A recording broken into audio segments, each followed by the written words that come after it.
Sa isang liblib na baryo sa paanan ng bundok sa lalawigan ng Quezon, matatagpuan ang isang maliit na komunidad ng mga magsasaka na ang kabuhayan ay nakasalalay sa lupa at ulan.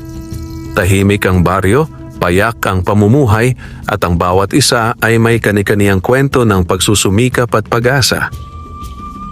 Isa sa mga naninirahan dito ay si Lando, isang binatang ulila na lumaki sa hirap ngunit kilala sa pagiging masipag at mapagkumbaba. Wala siyang ari-arian kundi ang maliit na lupang iniwan ng kanyang mga magulang at isang kubong yari sa kawayan at nipa.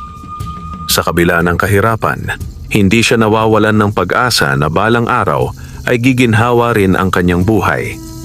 Araw-araw, maaga siyang gumigising upang magtungo sa bukid. Bitbit ang kanyang lumang asarol, tahimik niyang sinisimula ng maghapong pagtatrabaho. Sa bawat hampas ng araw sa kanyang balat at bawat patak ng pawis na tumutulo sa kanyang noo, pinanghahawakan niya ang pangarap na magkaroon ng masaganang ani. Isang hapon, habang pauwi si Lando mula sa bukid, napansin niya ang isang kakaibang halaman sa gilid ng makitid na landas na kanyang dinaraanan. Isa itong makahiya, ngunit hindi pangkaraniwan ang anyo nito. Ang mga dahon nito ay tila mas makintab kaysa karaniwan at ang kulay ay may bahagyang gintong kislap na tila sumasayaw sa ilalim ng sikat ng araw. Napatigil si Lando at lumapit sa halaman. Dahan-dahan niyang hinawakan ang isang dahon nito, inaasahan niyang magsasara ito tulad ng ibang makahiya. Ngunit sa halip na tuluyang magsara, bahagya lamang itong yumuko at muling bumuka, tila ba may sariling kalooban. Nagtaka si Lando. Hindi pa siya nakakita ng ganitong uri ng makahiya. Sa kanyang murang isipan, tila may kakaibang hiwaga ang halaman. Ilang sandali siyang nanatili roon, pinagmamasdan ng halaman. Napansin niyang tila lumiliwanag ito habang palubog ang araw, na para bang sumisipsip ito ng liwanag at naglalabas ng banayad na sinag. Sa kabila ng kanyang pagod, nakaramdam siya ng kakaibang kapanatagan sa presensya nito. Sa hindi maipaliwanag na dahilan, nagpasya si Lando na hukayin ang halaman at dalhin ito sa kanyang tahanan. Maingat niyang inalis ang lupa sa paligid ng ugat nito at inilagay sa isang lumang paso na kanyang natagpuan sa likod ng kubo. Pagdating sa kanyang bahay, inilagay niya ang mahiwagang makahiya sa tabi ng bintana kung saan tinatamaan ito ng sikat ng araw sa umaga at malamig na simoy ng hangin sa gabi. Lumipas ang mga araw at napansin ni Lando ang kakaibang pagbabago sa kanyang paligid. Ang kanyang maliit na taniman ng gulay ay tila naging mas masigla. Ang mga tanim na dati hirap tumubo ay ngayon ay malulusog at mabilis lumaki. Ang lupa na dati tuyot ay tila naging mas mataba at mayabong. Hindi lamang iyon ang napansin niya. Tuwing gabi, habang siya ay nagpapahinga sa kanyang kubo, tila may naririnig siyang banayad na bulong mula sa kinaroroonan ng makahiya. Hindi ito nakakatakot, bagkus ay nakapapawi ng pagod, tila ba may nagbabantay sa kanya. Isang gabi, habang tahimik siyang nakahiga, malinaw niyang narinig ang isang tinig. "Alagaan mo ako at aalagaan kita." Napabangon si Lando at napatingin sa makahiya. Bahagyang kumikislap ang mga dahon nito sa dilim, tila babuhay at may sariling diwa. Sa halip na matakot, nakaramdam siya ng kakaibang tiwala. Lumapit siya sa halaman at marahang nagsalita. "Aalagaan kita. Hindi kita pababayaan." Mula noon, mas lalo niyang inalagaan ang mahiwagang makahiya. Tinidiligan niya ito araw-araw. Nililinis ang paligid nito at kinakausap pa na parang isang kaibigan. At sa bawat araw na lumilipas, tila mas lumalakas ang koneksyon sa pagitan ni Lando at ng mahiwagang halaman. Ngunit hindi niya alam na ang simpleng pagtuklas na iyon ay simula pa lamang ng isang masalimuot na pangyayari. Isang hiwagang magbabago hindi lamang sa kanyang buhay, kundi pati na rin sa buong baryo. Sa lilim ng mahiwagang makahiya, unti-unting magbubukas ang mga lihim ng kalikasan, ng kapalaran at ng mga puwersang hindi nakikita ng karaniwang mata. At sa gitna ng lahat ng iyon, si Lando ang magiging susi kung siya ba ay magtatagumpay o tuluyang malulunod sa hiwagang kanyang piniling yakapin. Lumipas ang mga araw na tila mas magaan ang pakiramdam ni Lando sa bawat paggising. Ang dating mabigat na pagod mula sa pagtatrabaho sa bukid ay tila unti-unting nawawala. Sa bawat umaga, masigla siyang bumabangon at ang kanyang katawan ay tila may bagong lakas na hindi niya may paliwanag. Ang mahiwagang makahiya na kanyang inuwi ay patuloy na lumalago. Hindi ito tulad ng karaniwang halaman na dahan-dahan ang pag-usbong. Sa halip, tila may sariling ritmo ang paglaki nito. Isang ritmo na hindi saklaw ng normal na takbo ng kalikasan. Ang mga dahon nito ay mas nagiging makintab at ang bahagyang gintong kislap ay mas nagiging malinaw sa tuwing tinatamaan ito ng liwanag. Napansin din ni Lando na hindi na ito basta-basta nagsasara kapag hinahawakan. Sa halip, tila ito'y tumutugon sa kanyang haplos.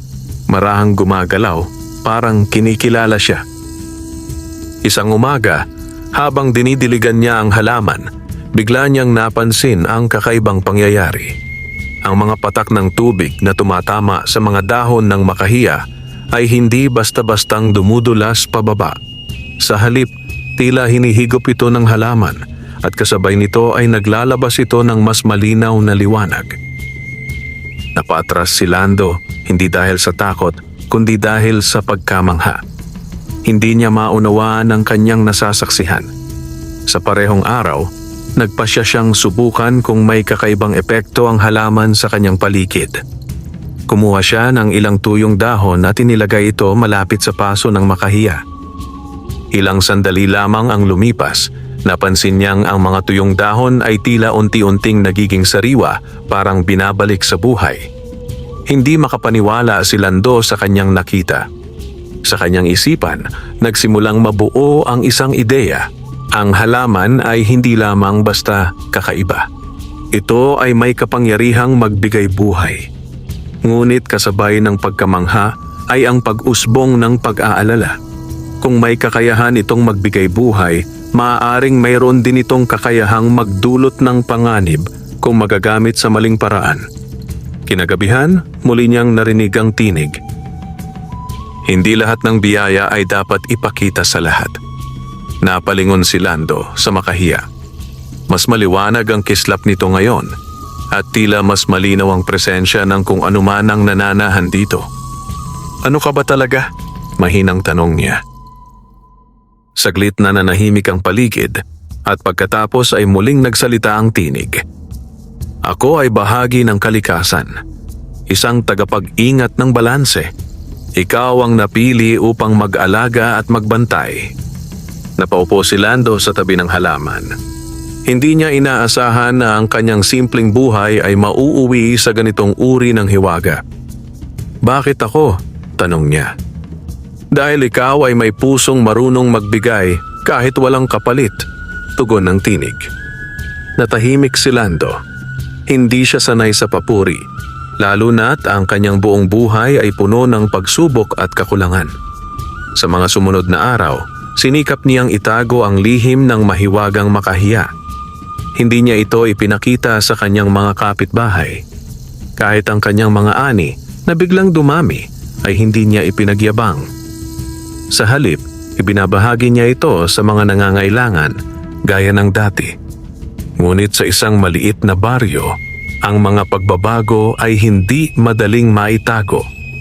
Napansin ng ilan na ang lupain ni Lando ay tila mas pinagpala kaysa sa iba. Ang kanyang mga pananim ay laging sariwa at masagana, samantalang ang iba ay patuloy na nakakaranas ng kakulangan. Isa sa mga unang nakapansin ay si Mang Sidor, isang matandang magsasaka na kilala sa pagiging mausisa at mapagmatsyag. Isang hapon, habang dumaraan siya malapit sa bahay ni Lando, napansin niya ang kakaibang liwanag na nagmumula sa loob ng kubo. Napahinto siya at tahimik na sumilip sa siwang ng dingding. At doon niya nakita ang mahiwagang makahiya. Ang kanyang mga mata ay nanlaki at ang kanyang isipan ay agad na puno ng pagnanasa. Hindi niya lubos na nauunawaan ang kanyang nakita, ngunit ramdam niya ang halaga nito. Sa kanyang puso, unti-unting nabuo ang isang lihim na hangarin, ang kinin ang kapangyarihan ng mahiwagang halaman. Samantala, si Lando ay walang kamalay-malay sa matang nakamasid sa kanya. Sa kanyang isip, ang pinakamahalaga ay mapanatili ang balanse at mapangalagaan ang biyayang kanyang natanggap. Ngunit sa bawat biyayang dumarating, may kaakibat na pagsubok. At sa paglapit ng mga araw, unti-unting lalabas ang mga taong handang gawin ang lahat upang makuha ang kapangyarihan ng mahiwagang makahiya. Ang tahimik na buhay ni Lando ay magsisimulang magbago at ang lihim na kanyang pinangangalagaan ay malalagay sa panganib. Hindi nagtagal, ang katahimikan sa baryo ay nagsimulang mapalitan ng mga bulong-bulungan. Ang dating simpleng ani ni Lando ay naging paksa ng usapan sa bawat sulok. Sa tindahan ni Aling Nena, sa poso kung saan nag-iigib ang mga babae, at maging sa lilim ng punong mangga kung saan nagkakatipon ang matatanda. Bakit kaya laging masagana ang ani ni Lando? Tanong ng ilan. May sikreto yan, sagot ng iba. May halong paghihinala. Sa gitna ng mga usap-usapan, tahimik lamang si Lando. Patuloy siyang nagtatrabaho, patuloy na namamahagi ng ani sa mga nangangailangan, at patuloy na inaalagaan ang mahiwagang makahiya na tila naging sentro ng kanyang buhay. Ngunit hindi niya napapansin na sa bawat araw na lumilipas, mas dumarami ang mga matang nagmamasid sa kanya. Si Mang Sidor ay hindi na mapakali mula nang masilayan niya ang kakaibang halaman sa loob ng kubo ni Lando. Hindi niya maalis sa isip ang gintong kislap nito at ang kakaibang pakiramdam na kanyang naramdaman nang makita iyon. Sa kanyang puso, ang pagkamangha ay unti-unting napalitan ng pagnanasa. Isang gabi, habang ang baryo ay tahimik at ang karamihan ay nagpapahinga na, tahimik na naglakad si Mang Sidor patungo sa kubo ni Lando. Maingat ang kanyang mga hakbang, sinisigurong walang makapapansin sa kanyang ginagawa. Sa loob ng kubo, si Lando ay mahimbing ng natutulog. Sa tabi ng bintana, ang mahiwagang makahiya ay bahagyang kumikislap, tila gising sa gitna ng dilim. Dahan-dahang itinulak ni Mang Sidor ang pinto. Bahagya itong umingit, ngunit hindi sapat upang magising si Lando. Pumasok siya sa loob, ang kanyang mga mata ay agad hinanap ang halaman. At nang makita niya ito, tila napako siya sa kanyang kinatatayuan. Mas maliwanag ang makahiya kaysa sa kanyang inaasahan. Ang gintong kislap nito ay tila mas buhay, at ang hangin sa paligid nito ay may kakaibang lamig na nagbibigay ng kakaibang pakiramdam sa kanyang balat. Lumapit si Mang Sidor. Ang kanyang kamay ay bahagyang nanginginig. Akin ka na ngayon, mahina niyang bulong. Ngunit sa sandaling hinawakan niya ang isang dahon ng makahiya, bigla itong nagsara, hindi tulad ng dati na marahang yumuyuko, kundi mabilis at tila may lakas. Kasabay nito, isang malamig na hangin ang umikot sa loob ng kubo. Napaatras si Mang Sidor, ang kanyang dibdib ay biglang kumabog ng malakas. Hindi ka nararapat. Ang tinig ay malinaw, malamig at puno ng babala. Napalingon si Mang Sidor, ngunit walang ibang tao sa loob ng kubo. Tanging ang makahiya ang tila may buhay. Hindi siya agad umatras. Sa halip, pinilit niyang lakasan ang kanyang loob. Halaman ka lang, mariin niyang bulong, pilit pinapawi ang kanyang takot. Muli niyang inabot ang halaman, ngunit sa pagkakataong ito, mas matindi ang kanyang naramdaman. Parang may kuryenteng dumaloy mula sa dahon papunta sa kanyang kamay. Napaatras siya at napasigaw, napahawak sa kanyang kamay na tila nasunog. Sa ingay na iyon, nagising si Lando. Ano yon? Gulat niyang tanong habang bumabangon. Nang makita niya si Mang Sidor sa loob ng kanyang kubo, agad siyang tumayo. Mang Sidor, ano po ang ginagawa ninyo rito? Hindi agad nakasagot ang matanda. Ang kanyang mukha ay namumutla at ang kanyang mga mata ay puno ng takot at galit. "May tinatago ka sa amin," mabigat niyang sabi. Napatingin si Lando sa makahiya at saka muling tumingin kay Mang Sidor. "Wala po akong tinatago. Halaman lang po iyan." "Hindi iyan ordinaryong halaman," mariing tugon ni Mang Sidor. "Nakita ko ang ginawa niyan." Natahimik si Lando. Alam niyang hindi na maikakaila ang katotohanan. "Hindi po ito para sa lahat," mahinahon niyang sabi. Ang mga salitang iyon ay lalong nagpasiklab ng galit sa puso ni Mang Sidor. Kung kaya nitong pagyamanin ang lupa, bakit mo ipinagdadamot? Tanong niya, may halong paninisi. "Hindi ko po ito ipinagdadamot, pero may mga bagay na hindi dapat abusuhin," sagot ni Lando. Ngunit para kay Mang Sidor, ang mga paliwanag ni Lando ay hindi sapat. Sa kanyang isip, ang halaman ay isang susi sa kapangyarihan, isang bagay na maaaring magbigay sa kanya ng kasaganaan na matagal na niyang hinahangad. Walang paalam na lumabas si Mang Sidor ng kubo, ngunit ang kanyang mga mata ay nag-iwan ng babala. At sa kanyang pag-alis, dala niya ang isang desisyon. Hindi siya titigil hanggat hindi niya nakakamit ang mahiwagang makahiya. Sa loob ng kubo, muling tumahimik ang paligid. Si Lando ay nakatayo, tahimik na nag-iisip. Lumapit siya sa halaman at marahang hinawakan ito. "Ano ang mangyayari?"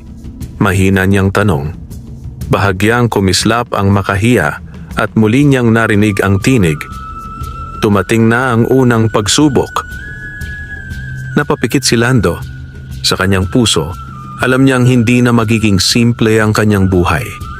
Ang lihim na kanyang pinangangalagaan ay nagsimula nang maglabas ng mga aninong maaaring sumira sa lahat. At sa gitna ng katahimikan ng gabi, nagsimula ang isang tunggalian, hindi lamang para sa kapangyarihan, kundi para sa kung ano ang tama at makatarungan. Kinabukasan, tila may kakaibang bigat ang hangin sa baryo. Ang karaniwang sigla ng umaga, ang tilaok ng manok, ang ingay ng mga taong nagsisimula ng gawain, ay napalitan ng isang tahimik na tensyon na hindi maipaliwanag. Maagang nagising si Lando, ngunit hindi tulad ng mga nakaraang araw. Hindi siya agad nakaramdam ng gaan sa kanyang pakiramdam. Sa halip, may kung anong bumabagabag sa kanyang isipan. Ang pangyayari noong nakaraang gabi ay paulit-ulit na bumabalik sa kanyang alaala. Lumabas siya ng kubo at tinanaw ang kanyang maliit na bukirin. Naroon pa rin ang masisiglang halaman, ang luntiang tanim na tila patunay ng biyayang kanyang natanggap.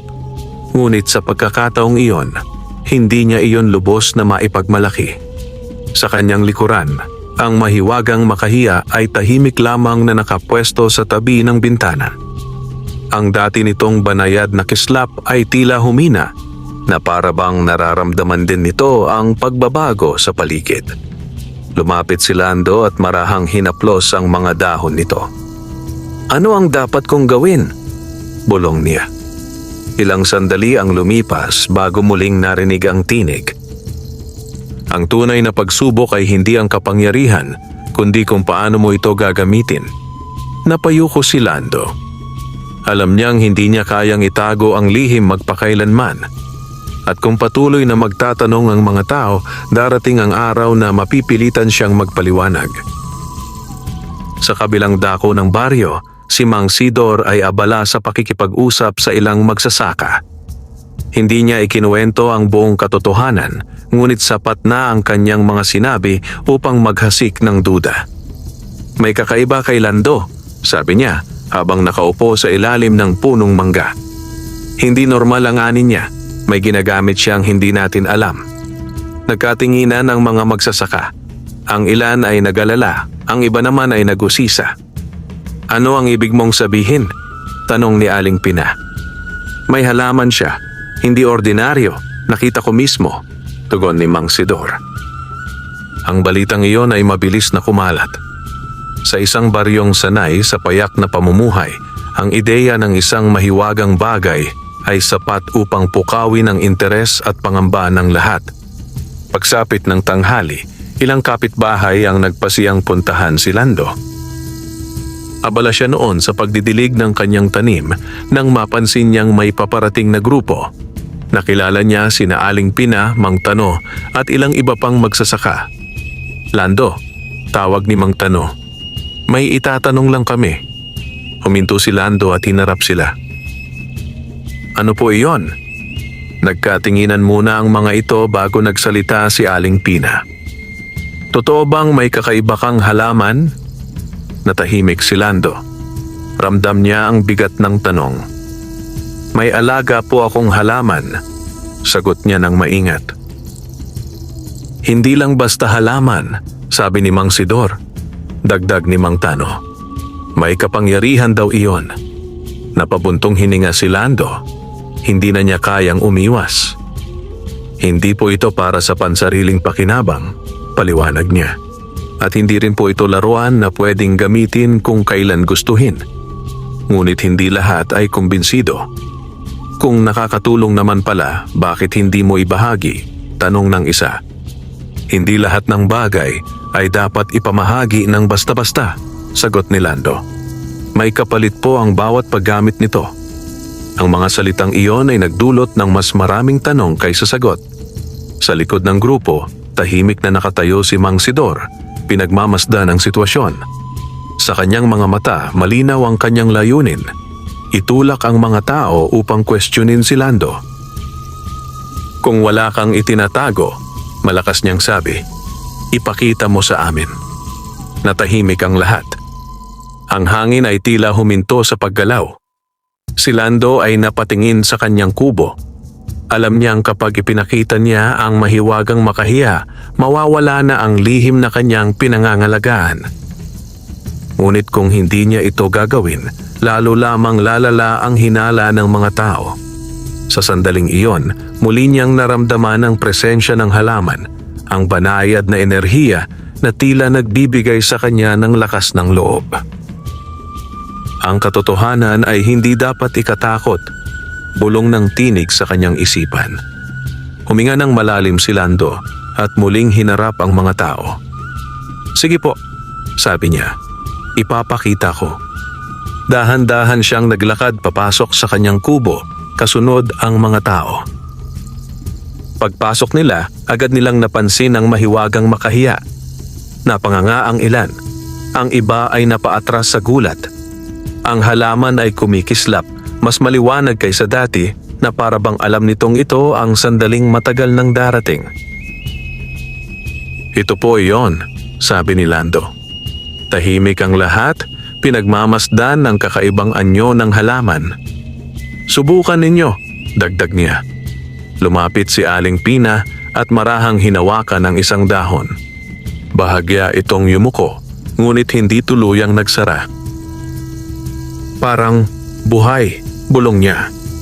Ngunit nang si Mang Sidor ang lumapit, muling nagbago ang reaksyon ng halaman. Mabilis itong nagsara at ang kislap nito ay naging mas matindi. Napaatras si Mang Sidor, ang kanyang mukha ay puno ng galit at hiya. Sa sandaling iyon, naunawaan ng ilan na ang halaman ay hindi basta-basta. May sarili itong pamantayan. At si Lando, sa gitna ng mga taong nagdududa at nagmamasid, ay napagtanto ang lalim ng kanyang responsibilidad. Ang unang pagsubok ay hindi lamang ang pagprotekta sa mahiwagang makahiya, kundi ang pagpapanatili ng tiwala ng mga taong nakapaligid sa kanya. At sa mga susunod na araw, ang pagsubok na iyon ay lalo pang titindi. Matapos ang pagpapakita ni Lando ng mahiwagang makahiya, hindi na muling naging tahimik ang baryo. Ang dating payapang pamumuhay ay napalitan ng mga usap-usapan, paghihinala at pagnanais na maunawaan ang hiwagang nakita ng marami. Sa mga sumunod na araw, dumami ang mga taong dumadalaw sa kanyang kubo. May ilan na tahimik lamang na humahanga. May iba na nagtatangkang humingi ng tulong. At mayroon ding lantaran ang pagnanasa na makuha ang kapangyarihan ng halaman. Si Lando ay nanatiling mahinahon. Patuloy niyang inaalagaan ang makahiya at sinisikap na gamitin ang biyayang dulot nito sa tamang paraan. Ngunit ramdam niyang unti-unting nababago ang tingin ng mga tao sa kanya. Hindi na lamang bilang isang simpleng magsasaka, kundi bilang isang taong may hawak na kapangyarihan. Isang umaga, habang abala siya sa pag-aayos ng kanyang taniman, may dumating na isang babae na may dalang batang payat at tila nanghihina. "Lando," pakiusap ng babae. "Narinig ko ang tungkol sa halaman mo. Ang anak ko'y may sakit. Ilang linggo na siyang hindi gumagaling." Napatingin si Lando sa bata. Halata ang kahinaan nito. Maputla ang balat at halos walang lakas na makatayo. Hindi agad sumagot si Lando. Sa kanyang isip, naroon ang babala ng mahiwagang makahiya na hindi lahat ng biyaya ay dapat gamitin ng basta-basta. Ngunit bilang isang taong may malasakit, hindi niya kayang talikuran ng isang nangangailangan. "Sandali po," sabi niya. Pumasok siya sa kubo at lumapit sa makahiya. "Ano ang dapat kong gawin?" bulong niya. Saglit na nanahimik ang paligid bago sumagot ang tinig. "Ang bawat tulong ay may kapalit. Ang bawat paggaling ay may balanse." Napapikit si Lando. Nauunawaan niya ang ibig sabihin nito. Ang paggamit ng kapangyarihan ay hindi libre. Lumabas siya at hinarap ang babae. "Tutulungan ko po kayo," sabi niya. "Pero kailangan ninyo ring magtiwala at mag-ingat sa susunod." Tumango ang babae, puno ng pag-asa. Dahan-dahang kumuha si Lando ng isang maliit na dahon mula sa makahiya. Sa sandaling maputol ito, bahagyang kumislap ang buong halaman na parabang may bahagi nito ang nawala. Ibinabad niya ang dahon sa malinis na tubig at ipinainom sa bata. Ilang sandali ang lumipas at unti-unting nagbago ang itsura ng bata. Ang maputla nitong mukha ay nagkaroon ng kulay at ang kanyang mga mata ay unti-unting nagliwanag. Napaiyak ang ina sa tuwa. "Salamat, Lando. Salamat," paulit-ulit niyang sabi. Ngunit habang nangyayari iyon, si Lando ay napahawak sa kanyang dibdib. Bigla niyang naramdaman ng kakaibang panghihina na parabang may kinuha mula sa kanya. Naupo siya, pilit pinipigil ang hilo. "Ayos ka lang ba?" tanong ng isa sa mga nakasaksi. "Okay lang," mahinang sagot niya kahit ramdam niya ang kakaibang epekto. Pag-alis ng mag-ina, bumalik siya sa loob ng kubo at agad na lumapit sa makahiya. Napansin niyang bahagyang kumupas ang kislap nito. "Ito ba ang kapalit?" tanong niya. "Ang balanse ay hindi maaaring baliin," tugon ng tinig.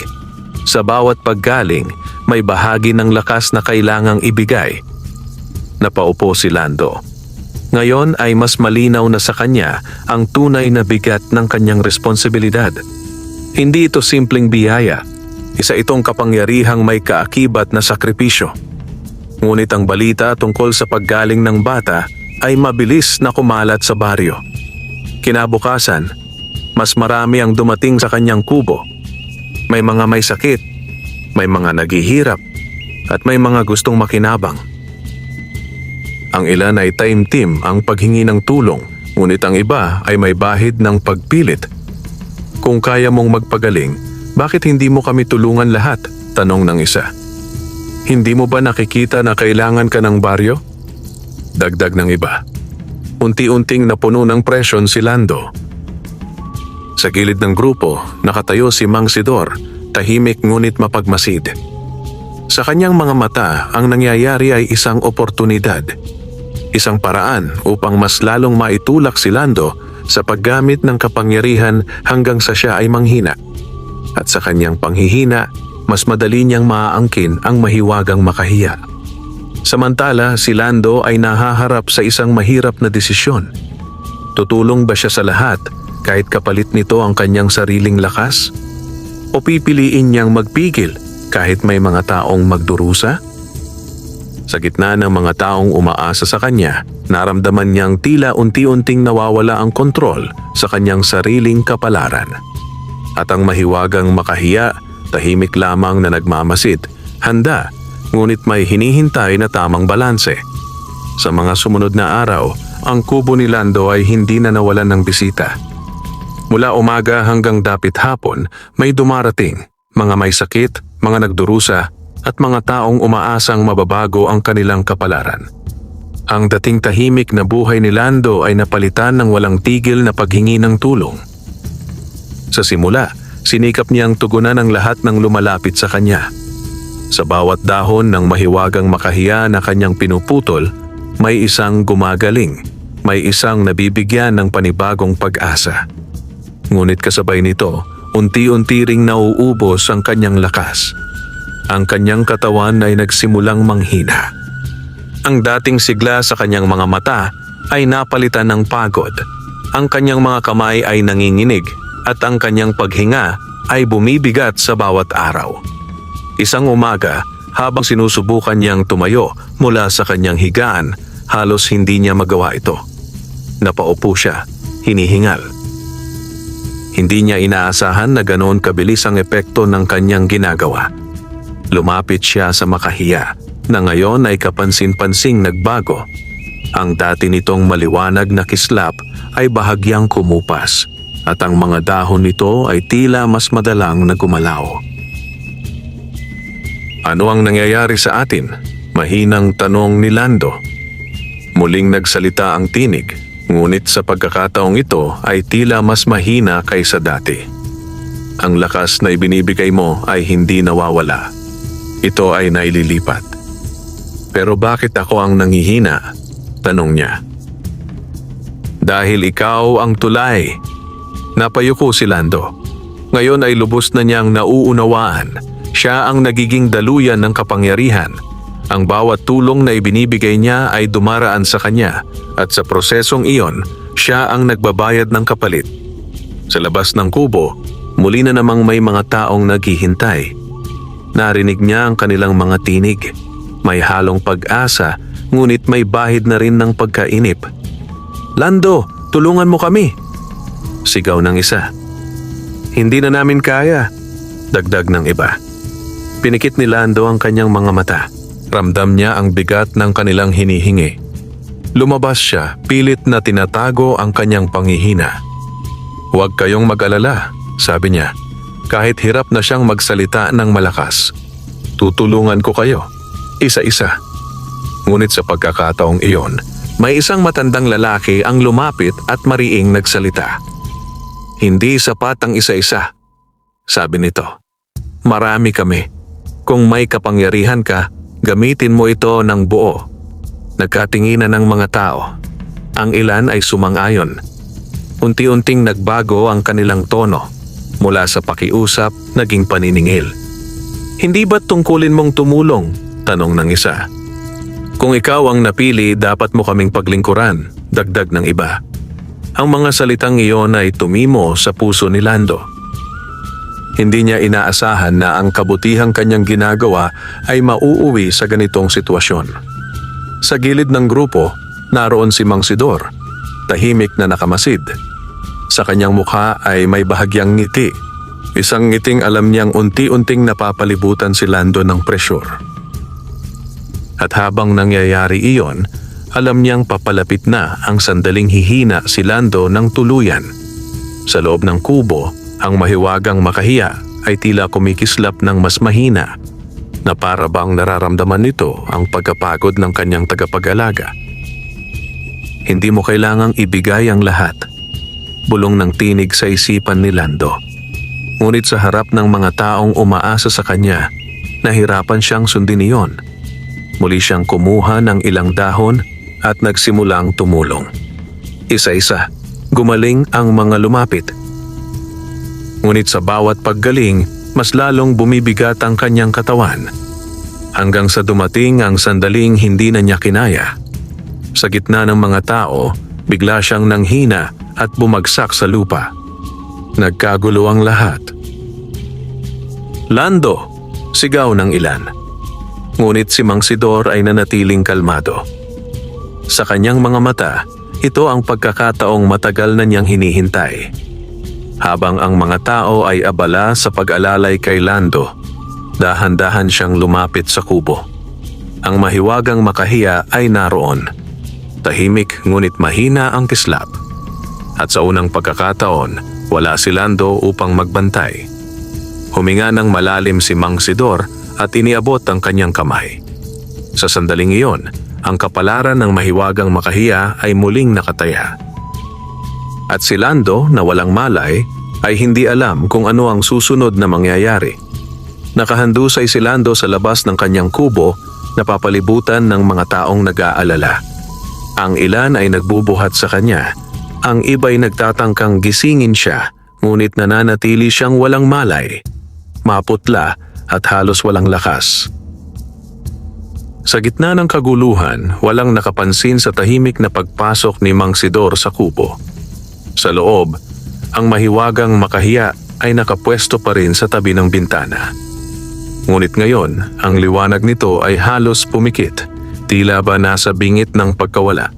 Ang mga dahon nito ay bahagyang nakayuko, parang nangihina. Lumapit si Mang Sidor, ang kanyang mga mata ay puno ng matinding pagnanais. Ikaw na ang magpapabago sa buhay ko. Mahina niyang bulong. Dahan-dahan niyang inabot ang paso.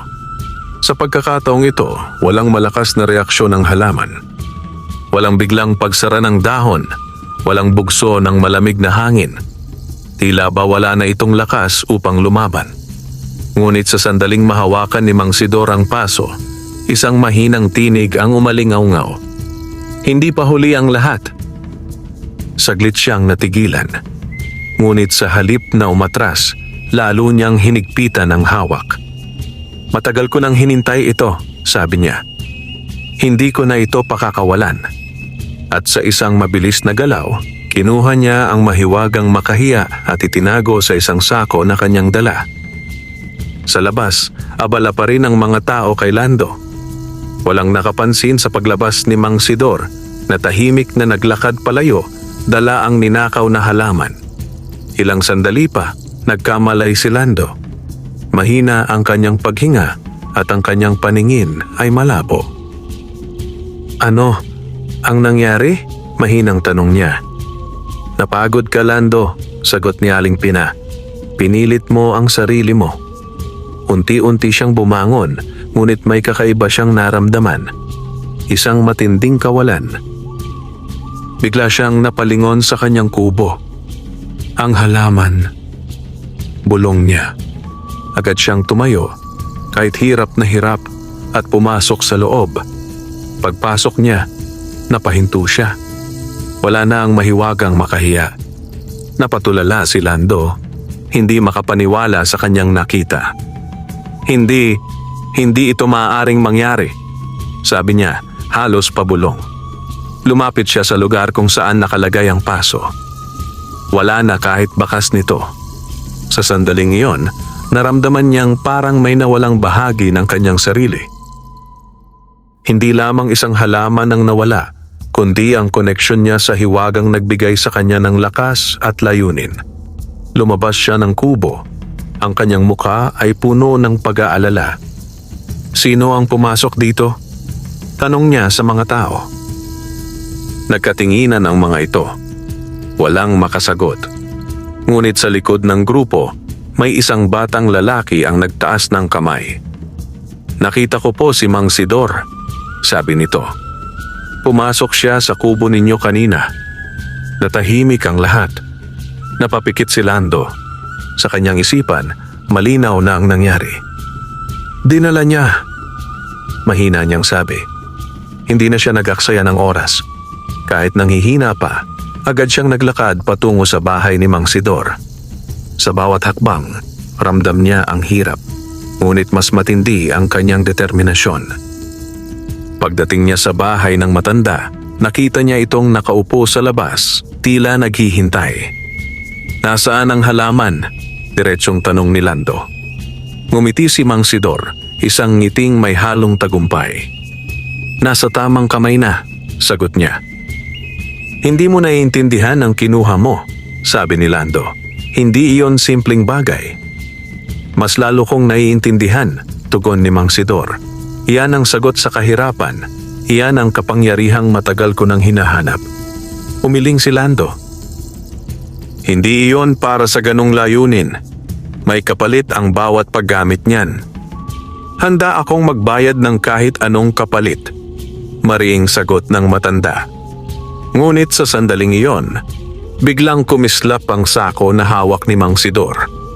Ang liwanag ay hindi tulad ng dati, hindi ito banayad, kundi matindi at tila nagbabanta. Napaatras si Mang Sidor, gulat sa kanyang nakita. Ano ito? Bulong niya. Unti-unting gumalaw ang sako na para bang may sariling buhay ang laman nito. At mula rito, lumabas ang isang tinig, mas malakas, mas mabigat. Ang kapangyarihang ninanais mo ay hindi para sa iyo. Napatingin si Lando at sa kanyang puso naramdaman niyang nagsisimula na ang mas mabigat na pagsubok. Ang pag-agaw ni Mang Sidor ay hindi lamang simpleng pagnanakaw. Ito ay paglabag sa balanse. At sa paglabag na iyon, may kapalit na hindi kayang takasan ng sino man. Sa harap ng kubo ni Mang Sidor, tila tumigil ang oras. Ang liwanag na nagmumula sa sako ay patuloy na lumalakas at ang hangin sa paligid ay unti-unting bumibigat. Ang mga taong naroroon ay napaatras, hindi may paliwanag ang kaba na kanilang nararamdaman. Ang dating simpleng baryo ay tila nabalot ng isang presensyang hindi pangkaraniwan. Si Mang Sidor, na kanina lamang ay puno ng kumpiyansa, ay nagsimulang manginig. Ano ito? Tanong niya. Ang kanyang tinig ay may bahid ng takot. Ang sako ay muling gumalaw. Unti-unting lumabas ang mahiwagang makahiya, ngunit hindi na ito ang dating halaman na may banayad na kislap. Ang mga dahon nito ay bahagyang nangingitim sa gilid at ang liwanag nito ay tila nag-aalab, hindi na nagbibigay ginhawa kundi nagbabadya ng panganib. Binaluktot mo ang layunin, muling umalingaw-ngaw ang tinig. Napatras si Mang Sidor, napaupo sa lupa. Gusto ko lang umunlad, mahinang depensa niya. Ngunit ang halaman ay tila hindi nakikinig. Sa bawat segundo, ang liwanag nito ay lalong tumitindi. Ang lupa sa paligid ay bahagyang nanginginig at ang mga tuyong damo ay tila kumikilos na parang hinihigop ng isang hindi nakikitang puwersa. Si Lando ay nakatayo, kahit nanghihina, pilit inuunawa ang nangyayari. Hindi ito galit, sabi niya, bagaman hindi sigurado. Ito ay pagpapanumbalik ng balanse. Napatingin si Mang Sidor sa kanya. Pigilan mo ito, sigaw niya. Iyo naman ito. Umiling si Lando. Hindi ito akin. Tagapag-alaga lang ako. Sa sandaling iyon, biglang kumalat ang liwanag mula sa makahiya. Parang alon na tumama sa lupa, umabot ito sa mga pananim sa paligid. At sa isang iglap, ang mga halaman sa bakuran ni Mang Sidor ay nagsimulang matuyo. Ang mga dahon ay nalagas, ang mga tangkay ay kumupas, at ang lupa ay naging tuyot at bitak-bitak. Napatingin ang mga tao, hindi makapaniwala. Hindi, bulong ni Mang Sidor. Ang kanyang sariling lupain na kanyang ipinagmamalaki ay unti-unting nawawasak sa kanyang harapan. Ang kinuha mo ay hindi para sa pagkamkam, muling sabi ng tinig. Ang balanse ay kailangang ibalik. Napayuko si Mang Sidor. Ang kanyang mga mata ay napuno ng luha. Patawad, mahinang sabi niya. Sa unang pagkakataon, ang kanyang puso ay hindi napuno ng pagnanasa, kundi ng pagsisisi. Unti-unting humina ang liwanag ng makahiya. Ang mga dahon nito ay muling naging banayad ang galaw at ang madilim na kulay sa gilid ay nagsimulang maglaho. Ngunit ang lupain ni Mang Sidor ay nanatiling tuyot. Ito ang kapalit. Lumapit si Lando kahit hirap pa rin sa kanyang kalagayan. Hindi pa huli ang lahat, sabi niya. Pero kailangan mong tanggapin ang ginawa mo. Tumango si Mang Sidor, tahimik. Dahan-dahan niyang kinuha ang makahiya at iniabot kay Lando. Ibalik mo na ito sa dapat nitong kalagyan, sabi niya. Tinanggap iyon ni Lando at sa sandaling mahawakan niya ang halaman, muling nagbago ang aura nito. Ang liwanag ay naging mas mahinahon at ang presensya nito ay muling naging payapa. Ngunit ramdam ni Lando na hindi pa tapos ang lahat. Ang balanse ay bahagyang naibalik, ngunit may naiwan na sugat, hindi lamang sa lupa, kundi sa puso ng mga tao. Sa baryo, ang mga tao ay natutong matakot, ngunit hindi pa lubos na nauunawaan ang kanilang nasaksihan.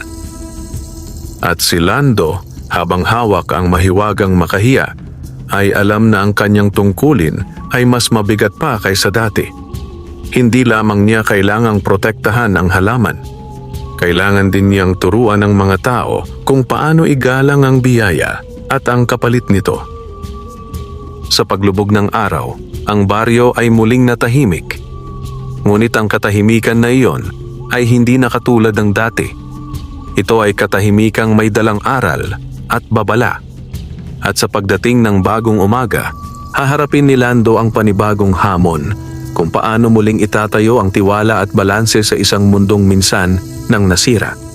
Sumikat ang araw kinabukasan na tila mas tahimik kaysa karaniwan.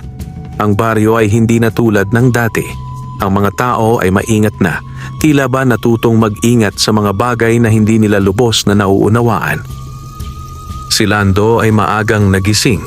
Hawak pa rin ang mahiwagang makahiya na muli niyang inilagay sa tabi ng bintana ng kanyang kubo. Ang kislap nito ay bumalik na, ngunit hindi na kasing lakas ng dati.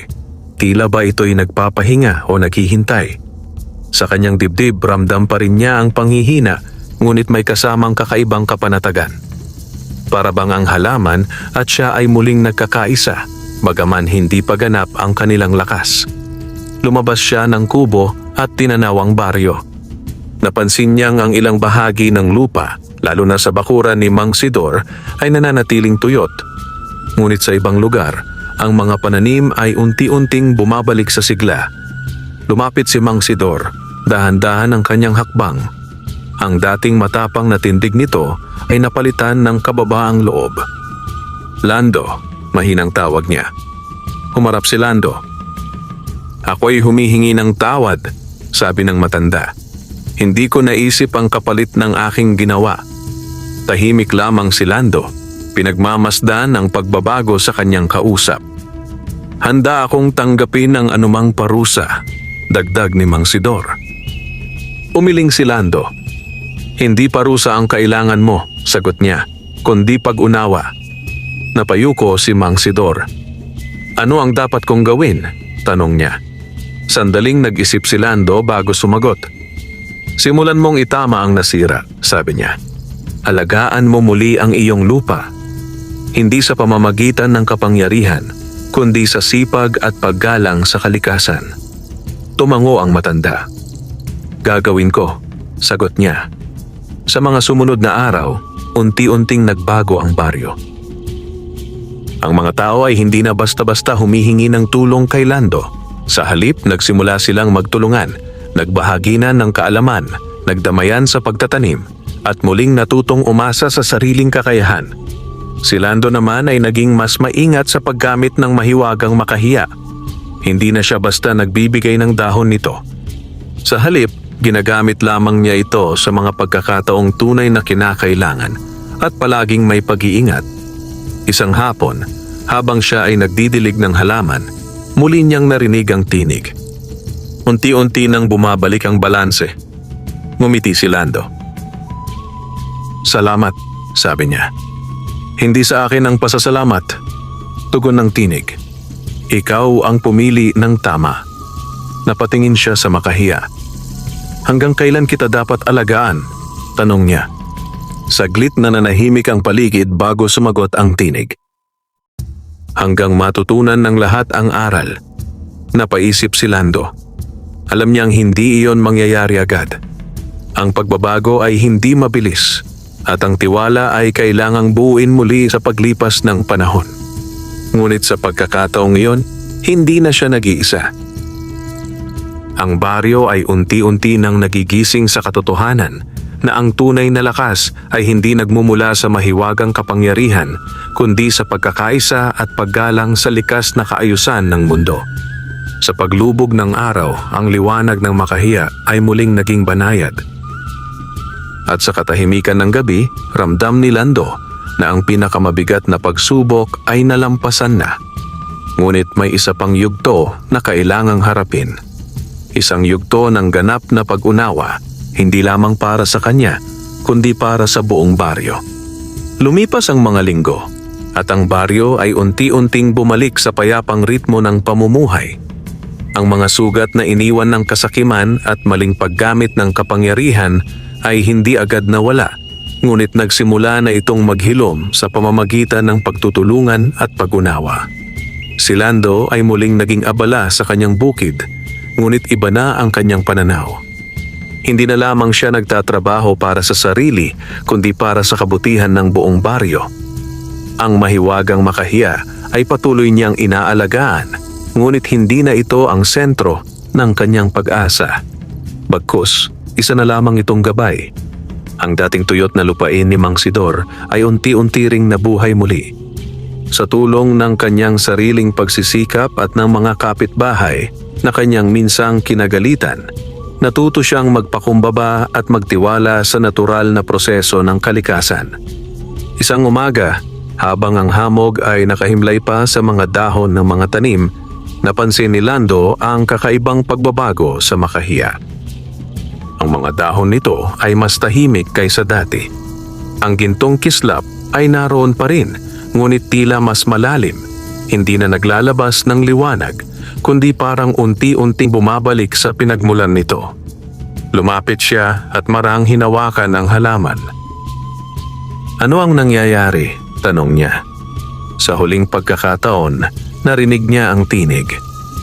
"Natutunan na ninyo ang aral." Napahinto si Lando.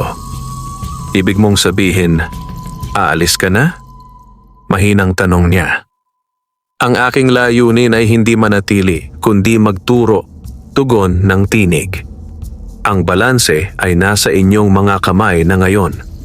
Unti-unting kumislap ang makahiya, isang liwanag na mas maliwanag kaysa sa lahat ng nakita ni Lando noon. At sa harap ng kanyang mga mata, ang halaman ay nagsimulang magbago. Ang mga dahon nito ay unti-unting naglaho, parang tinatangay ng hangin. Ang tangkay ay naging liwanag, at ang liwanag na iyon ay dahan-dahang kumalat sa paligid, pumaloob sa lupa, sa hangin, at sa bawat sulok ng baryo. Hindi ito nakakatakot. Sa halip, ito'y nagbigay ng kakaibang kapanatagan. Sa loob ng ilang sandali, nawala ang mahiwagang makahiya. Naiwan si Lando, nakatayo sa tabi ng bintana, hawak ang walang laman na paso. Tahimik ang kanyang paligid, ngunit hindi na siya nalungkot. Sa halip, naramdaman niya ang isang bagong uri ng lakas, hindi mula sa isang mahiwagang bagay, kundi mula sa kanyang sarili at sa mga taong nakapaligid sa kanya. Lumabas siya ng kubo at tinanaw ang baryo. Ang mga tao ay abala sa kanilang mga gawain. May nagtatanim, may nagdidilig, may nagtutulungan. Wala na ang labis na pagdepende sa hiwaga. Sa halip, naroon ang pagtitiwala sa isa't isa. Lumapit si Mang Sidor, dala ang isang maliit na punla. "Para sa iyo," sabi niya. "Hindi ito mahiwaga, pero aalagaan ko ito gaya ng itinuro mo." Ngumiti si Lando at tinanggap ang punla. "Mas mahalaga iyan," sagot niya. "Dahil ito ay bunga ng tunay na pagsisikap." Sa paglipas ng panahon, ang baryo ay naging mas maunlad. Hindi dahil sa isang mahiwagang halaman, kundi dahil sa pagbabago ng kanilang pananaw. Natuto silang igalang ang kalikasan, gamitin ang kanilang kakayahan, at magtulungan sa bawat pagsubok. At si Lando, ang dating simpleng magsasaka, ay naging simbolo ng kabutihan at balanse, hindi bilang tagapagmay-ari ng kapangyarihan, kundi bilang tagapag-alaga ng aral.